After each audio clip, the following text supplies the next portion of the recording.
So my erythritol is just arrived, and we buy it in bulk. So when you buy erythritol in bulk, it comes out much cheaper. And I get a 25 kilogram box of erythritol, and it lasts me for 1 year. And what I'm paying for it, it turns out to be, it cost me $216, this is in Australia, for non-GMO erythritol, and it turns out to be $8.60 for a kilogram. But if you buy it from the shops, like iHerb has it for about $18 a kilogram. There's about $20 a kilogram in Woolies or Coles. And then if you buy it, actually, Coles had one they called monk fruit sweetener with erythritol underneath. And when you looked at how much it had 99.5% erythritol and 0.5% monk fruit. So how's that for deceptive packaging?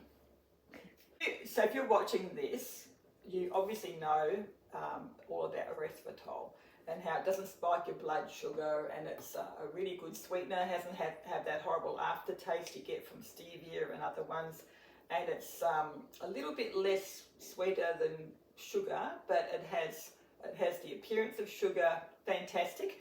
So we buy it because we just think it's better for our health than eating lots of sugar or putting it in our baking and things like that. So what we do when we get it, you've got to keep it dry. So if you don't have lots of buckets and different things to put it into, you'll find that it'll go clumpy and lumpy and might be quite hard by the end of the 12 months.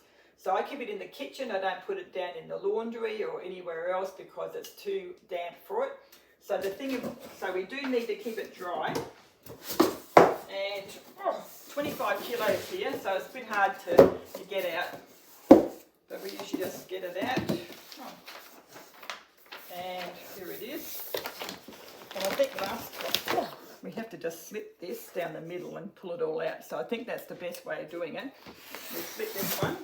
Are you sure? Because it's too hard to right in.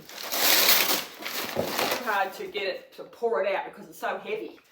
So even my poor husband will bust a gut if he does that. So I'm not going to do that to him.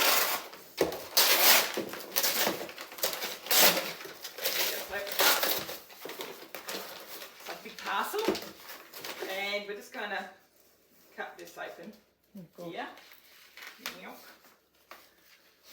And we have quite a few different things. So we have little buckets. So what I do is, I have a great big bucket. It doesn't all fit in that. But as well as that, I have smaller ones that I can just get out of the cupboard and fill up the sugar bowl or something. So I have a few, and I also have to fill up a couple of bags for my sister who wants to buy it at the cheap price. So when we put it in smaller ones, we can put them into the pantry, these ones. And the big one, we haul that out and fill up the little one, these smaller ones, when we run out.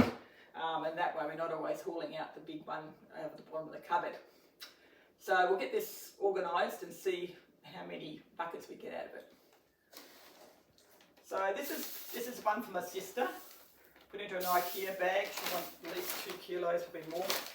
So and I'm not spilling any of this. This is the best way of doing it without straining yourself and trying to pour it out. So that's about 2 kilos. I'm just going to leave that. And then I've got my small ones. Just spoon it out. And before long, I'll have all my containers all filled up. And I'll be able to do some baking or something. That'll be fun. So there you go.